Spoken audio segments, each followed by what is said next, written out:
The field is now rolling away here for the American 700, the most prestigious race in ARCSOA. Charlie Fabrosis is our pole sitter, as I said in the starting grid yesterday, or earlier.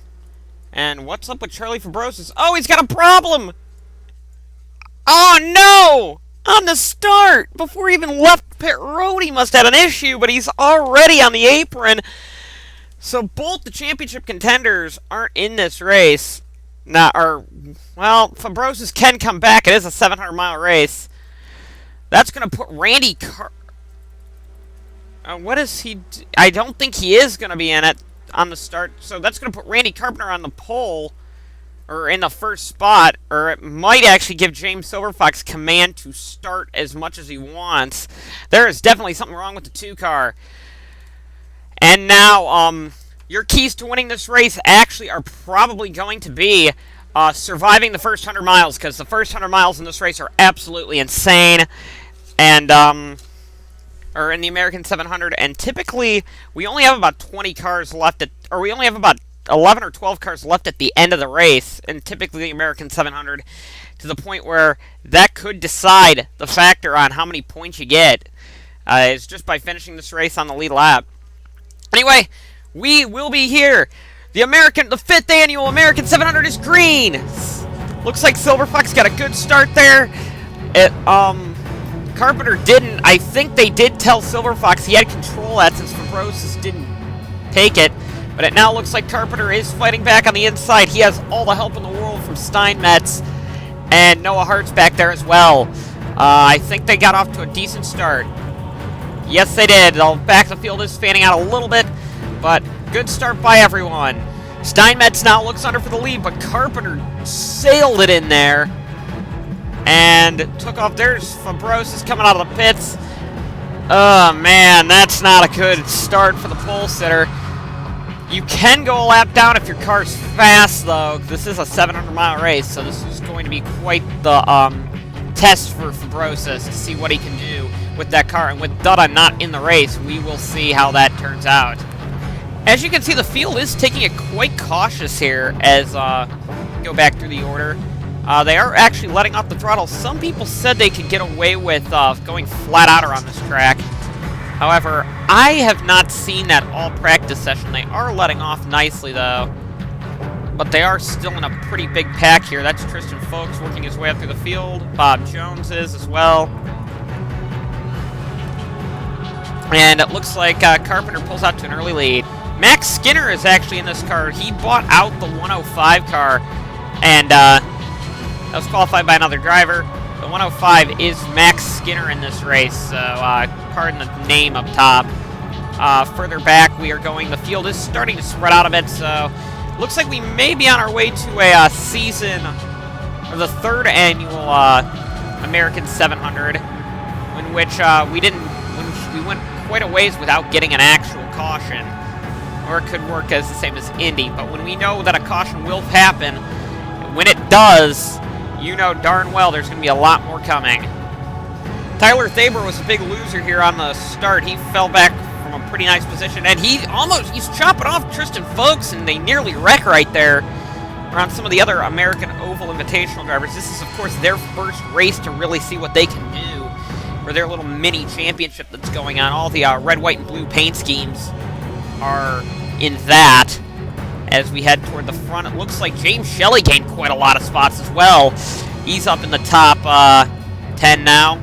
We go up through the field. Erica Cornwell, the ARCSOA Lights driver, is also having a fantastic run in the 188.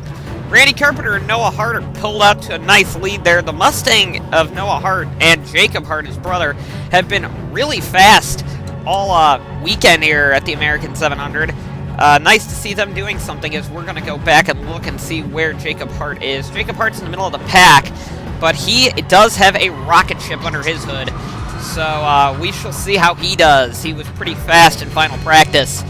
On board with the reigning American 700 winner when they raced it at Indianapolis last year, Vincent Allen, and he's right now worked his way up the field. He actually had the repaired car, and the Walkier worked all night to try and get that car repaired after the qualifying wreck. His teammate Marian Sharrod, who is right behind him, I believe, or actually, yeah, alongside of him now, is actually in a backup car, as something happened with DJ Curtis. We'll have to see. He really got slowed out there. We'll have to see what happened to him. Noah Hart makes the first lead change of the race outside of Carpenter taking the lead away from Silver Fox, as Noah Hart will lead lap 13 here at Texas Motor Speedway. The Hart brothers are actually pretty good at these endurance races, because Noah Hart won the Europa race last season. Steinmetz is the leading American Open Wheel Invitational driver, and PJ Williams is the leading one-off driver. And here comes some more of the regular drivers up through the field. This year you can see they are taking it easy here on the start, because the history in this race is that it's really crazy early on and then dies out later on as people are trying to work out their strategies. But it now seems like they're actually getting into an endurance mode kind of going, where they are taking it quite easy here on the start. And then probably when a caution comes out, and if there's damaged cars in it or cars that have issues, they will be slower, and that's when you're going to start seeing more cautions, because that's been kind of the history of the race, is that damaged cars can kind of bring out cautions in the American 700. And surviving, like I said, one of the keys to the race was surviving this race. Surviving the first 100 laps of this race is very important, because that will put you in a pretty good position the rest of the race. Kenny Myatt's now on Noah Hart for second place, as Carpenter got by the 18. The 9 is actually moving along quite nicely. He wasn't the contention of the second ever running. Myatt wasn't the contention of the second ever running of the American 700 before getting wiped out. Yeah, the top 4 cars and all 4 of the best cars got wiped out in the final segment, back when it was a segmented race. But you can see they're really taking it careful right now. Slowing down in the corners, minding their P's and Q's. So this should be interesting, as now looks like, I believe that Steinmetz is diving underneath him with PJ Williams' help, and maybe James Shelley as well. Slowest car on track is Carl Sander in the Team Thunder car. Chris Washer and Eugene DeMax are all in the back. They're typically midfielders in the regular season, but since a lot of the backfielders, since none of the backfielders actually made the race, they're actually looking pretty crappy. And the one-off drivers, who we thought some would be good and some would be really bad, the one-off drivers only were looking at directly this race, so they're looking quite nice here. One-off driver we have to watch is Bob Jones. He right now is running toward the back right now, but we know that car is very, very fast. He was very fast in final practice, and he didn't do well in the qualifying race by getting damaged in a wreck. He's been very fast all weekend and just had a bad starting spot, so he's going to be working his way up through the field as this race goes on, as will Jake Baskinger, who actually made the top 20 in qualifying, but had to take an engine change, and that put him at the back of the field. So Baskinger not doing well either. Or Baskinger, well, you don't have to be doing well here on lap 27 of 467, but Baskinger needs to just hope that they don't get lapped if this race continues on its calm stretch. This is by far the calmest American 700 start we've ever seen. Maybe well, we even had a caution at Daytona, too, and the third one right early on, so we'll have to see. As here comes Jacob Steinmetz to be the first American Oval Invitational driver to ever lead a lap. No, I think Noah Hart got that one, but I'm pretty sure he'll lead the next lap, unless if the 9 dives underneath him. And the 9 might have help here from the 124, who has a huge head of steam. If I were the 36, I'd be blocking, yeah. Oh yeah, the 36 is definitely going to lead this lap. So Jacob Steinmetz will still become the first ever American Oval Invitational driver to lead a lap. So great run to see him do that. PJ Williams is helping Mike take the lead now, as Steinmetz finally gets recycled back a couple of spots. Looks like there is a bump off the in the middle of turns 1 and 2, and it's actually helping the outside line of it. But now it looks like Carpenter is diving down low. Underneath Hart. Hart is falling back quite a few spots as well. We are getting close to green flag pit stops, so this should be interesting to see how pit strategy will affect traffic on the track. Carpenter dives underneath the 9 to take the lead once again. Carpenter has proven that he could be a major contender here in this American 700 early on, especially with these people taking it very, very cautiously. We were wondering why they weren't doing that in some of the earlier races, but now they seemingly are. I wonder if this is going to be a trend, because I remember the first stint at even Indianapolis was quite tame as well. And I wonder if this is going to be a new trend in the American 700, that people will be tame the first stint, as we now have a 3-wide battle. This is kind of risky this early in the race, doing 3 wide, and if it's not a restart, but Noah Hart pulls it off. Good to see Hart actually pull it off. Finn Guy's also up in the pack. He got left out in the silly season shuffle, but now is fighting the American Oval Championship. And, wow, Fabros is already up in the lead pack. So he is definitely the fastest car on track at this stage by a long shot. I mean, he cleared the field in 42 laps, so he's just got to get his lap back, and he'll be set free, I think. And yes, the 2 is currently working on getting his lap back. He does that time. If only he could get a caution right now, he'd be set free. But right now, it doesn't look like anybody's really looking racy enough to have a caution yet. We'll see. And that helped Noah Hart, because now he's diving down low to take the lead. And now we're actually seeing Cody Lamas close in. He was toward the back on the starting grid as well. So Lamas is doing a nice job coming back from the front. It's not impossible to do it, as we're seeing right now, as Brazenkopf was back there. Both the Ferraris didn't exactly qualify that well. Shalrot was way back down the order in second to last. And so some of these drivers are closing in quite nicely. Noah Hart is currently trying to re-lap Charlie Fabrosis, as Fabrosis, I don't think, wants to lose that, but if he does, I think, I'm not counting him out, actually. As this race goes on, you'll start seeing, hopefully, that as the race goes on, we'll probably get a caution. I mean, it's 700 miles. Not having a caution the whole race would be absurd. But it looks like the 9 is going to be the first to bite on pit road. So car 9, a Kenny Myatt brings it down pit road. Actually, Alex Garjay. Oh, that's a close little call there. We have Washer already in the pits as well. But Washer was technically the first person to bite, as we're going back to the field. Not too many cars brought it down pit road this time.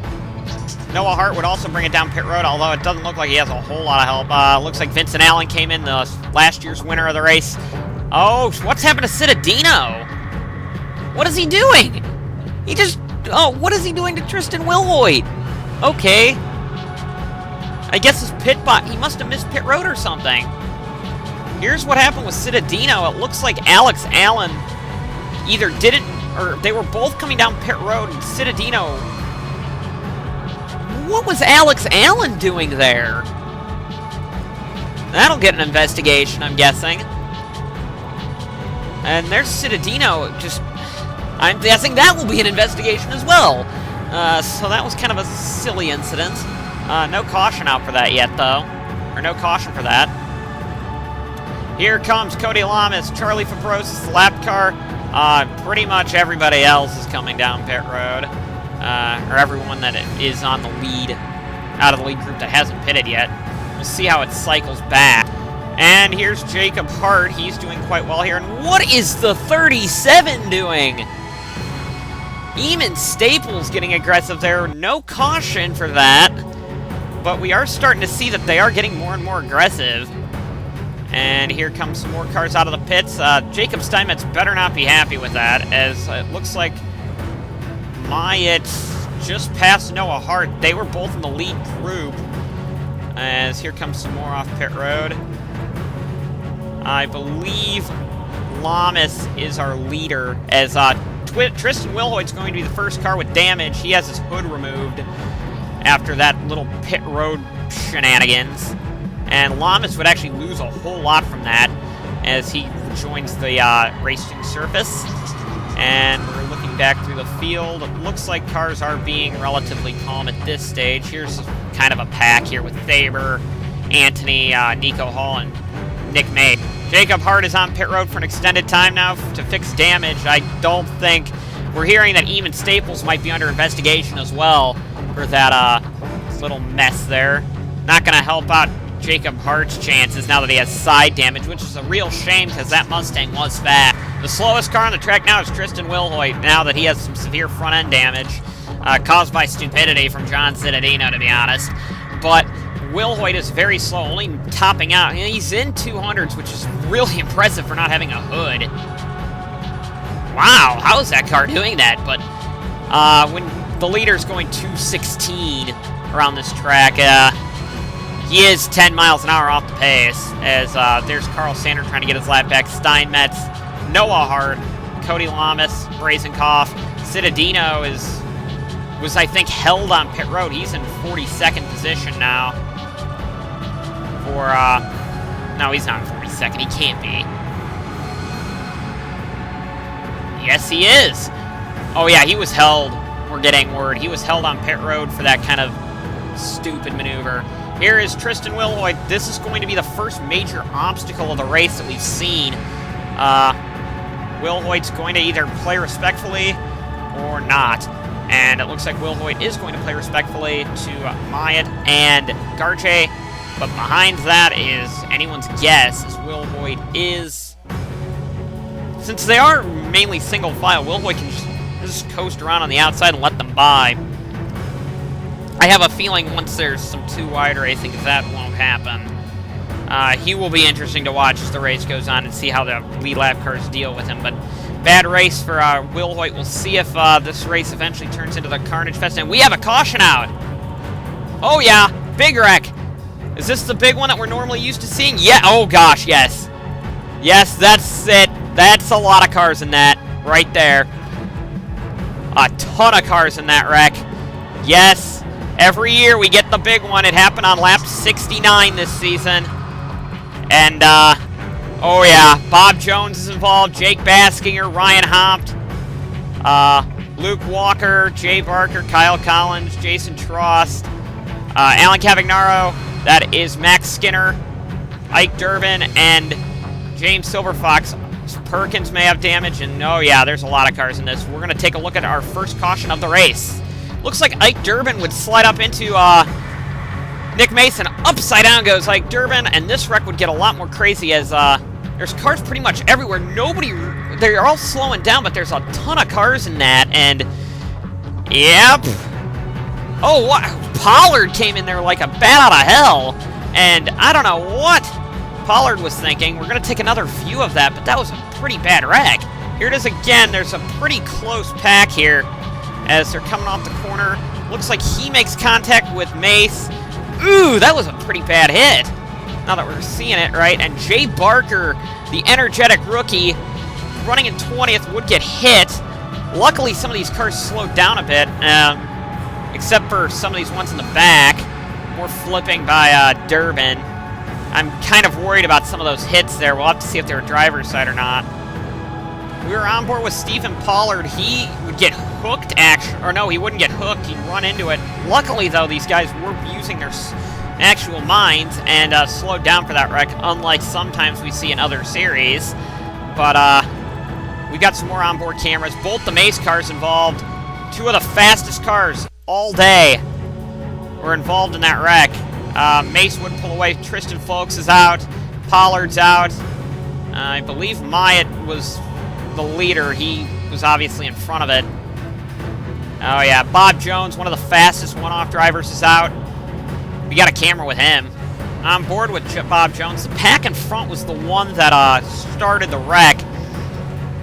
Durbin took, you can see that the track kind of funnels up here. They are getting on their brakes, and not a whole lot of place that Bob Jones could go. And here's where the scary stuff happens, is a couple of cars. There was Max Skinner coming in at a full head of steam. On board with Ike Durbin. We're going to have some camera difficulties, I'm guessing, for this. Here we go. Around they go. Upside down. Gets on. Oh, there goes the camera. Once, twice, comes back, shockingly enough. And down the pack he comes. Here comes some more cars. And yeah, this is intro. Oh, another flip for Durbin. Yeah. That wreck was like being tossed in a washing machine, I would say, for Ike Durbin. On board with the fastest car in first practice, Jake Baskinger. Field is starting to slow up here. Backing down, and all of a sudden, not a whole lot of room he could go in. He was kind of forced into the side of that car over there. And, yeah. That's it for him. Coming to the restart, John Cittadino, the leading lap car, would also have some issues, and Cittadino would have to pull off down low. Jeffrey Finguy leads over Randy Carpenter and Kenny Myatt. Finguy actually took 2 tires on the pit stop, while everybody else took 4. And there's Will Hoyt. He's going to be a weapon, I'm guessing here. We're actually going to have a lot of cars here a lap down that will be very slow. Here, Ryan Hopt is another one that I'm kind of worried about. And here we go. Finn Guy leads on the restart coming here to the lap 73 restart. So you can toss out the lap 69 was the big one. We had a little bit of a red flag period during that to clean the mess up. So that gets stocked in with lap 110 and a couple other times where we've had some pretty big accidents. It's almost like an annual tradition in the American 700. No matter what track it's at, we always have a huge multi-car crash. Tristan Wilhoit is slow, to say the least. Luckily, he's only slowing up the lap cars, and unlike Ryan Hopt, whose pack is entirely held up right now, and Finn Guy leads, as that'll be interesting to watch Tristan Wilhoit. And now Wilhoit, that pack is not looking very friendly. And as we go back, we're going to check a look at the other pack. There's a lot of American American Oval Invitational drivers. Whoa! James Shelley kind of got forced down there by the 42, Sean Perkins rather. Kyle Collins is in the 41. And Staples, he really didn't have a whole lot of room to go, and luckily Staples gave him room there. And here we have some more fun and games as the leading two cars take off once again. Fabrosis didn't get his lap back, by the way. John Cittadino would rejoin the race. I'll be at a few laps down. He is, I believe, on pace. I'll have to check. Maybe not. He is a bit slow. No, he's on pace. He's pretty much on pace, as Ryan Hopt is not. And it looks like Randy Carpenter is trying to make a move here on the 33 car of Jeffrey Finguy, who, like I said, Maya said earlier, Finguy got lost in silly season trouble along with Ryan Hopt, and both of them didn't get a ride. Will Hoyt would play pretty easy for the pack to go by. However, Jacob Hart and the 37 are actually battling for position, so the pack would kind of be held up here, or forced to be held up here, and the pack would consolidate again, or more so than it already was. And whoa, Brazenkoff up the middle. Kind of an aggressive move there as Lamas dives down low. Oh, Curtis hesitated a bit. Myatt let him in, but Curtis almost came down across Myatt's nose, and Hop's going to be another issue as well. And while this pack is kind of consolidated, that's not good. Some more cars getting ready to have an issue here with Hop. This Hop, like I said, is playing relatively nice here. As, yeah, Hop is, not now. He just chop-blocked Fabrosis. And now he's forced to the high end because Fabrosis says, oh, no, you don't. I have the line. And he's holding up Cittadino, which is another lap car, so it really doesn't matter. And there's Tristan Wilhoit. Oh, boy, I thought they were going to try 4 wide there, but they're 3 wide. That's a risky move. Oh, Nick Mace nearly got into him there. Alex Allen's actually worked his way up to second place in the DNC car, which is good run for Alex Allen. He needs kind of this run because Fabrosis has been blowing him into the weeds all season. And nice to see Alex Allen actually up front. Was close to winning last year's American 700, but got taken out in that massive green-white checkered 2-lap dash monstrous crash that it was like 3 crashes in one. But Alex Allen's running up front here. He was running up front all last year too. Once again, Ryan Hopt is going to be a weapon. We'll have to see how the leader Lamas deals with that. Lamas right now is looking like he has the fastest car on track. He dives low, but Hop's not playing nice this time around. Looks like Alex Allen might get away with the lead here. But, oh, looks like the 14's pitting. Or no, the 26 rather. As, yeah, the pack kind of reconvened, but right as pit stops are about to happen. And remember, last caution came out when pits were about ready to happen. Pits are about ready to happen, and there are now slow cars out on track, and now we're 3 wide, and no one is bringing it down pit road now. And, oh boy, well, the 32's gone, but, not have to worry about him. But it looks like the 9 has a pretty substantial lead now. We'll have to see why the 26 went on, or one of the Texan cars went on pit road. Looks like scheduled work for the 26 of Alex Garjay, as he will rejoin the race. So he just pitted a few laps earlier than everybody else. As this pack has actually gotten pretty big. This is the lead pack outside of Myatt, who has a pretty substantial lead. And we'll have to see what happens with Garjay, where Garjay's going to slot out. He was going to go a lap down anyway. He slots out in pretty much clean air. But yes, this pack, it's starting to spread out a little bit more, but while they were packed up, it was getting kind of crazy. 2 more lap cars to deal with right now. Here's Eugene DeMax and Carl Sanner. Myatt is closing in on them. If they start battling, that will be interesting, although Myatt's been known that if he looks like he's getting low on gas and if he's getting close to a lap car, he will bring it down pit road and change his strategy a little bit to avoid being held up by those lap cars and hope that he can get a better bed stop on them. I'm guessing that will be the case here if he reels them in a substantial amount of time. You can tell that the tire drop-off is pretty huge when they were going 210 down the straightaways, and now they're going like 205. Now they're going 210 again. I'm guessing there's pretty heavy wind gusts down the backstretch that's slowing them down.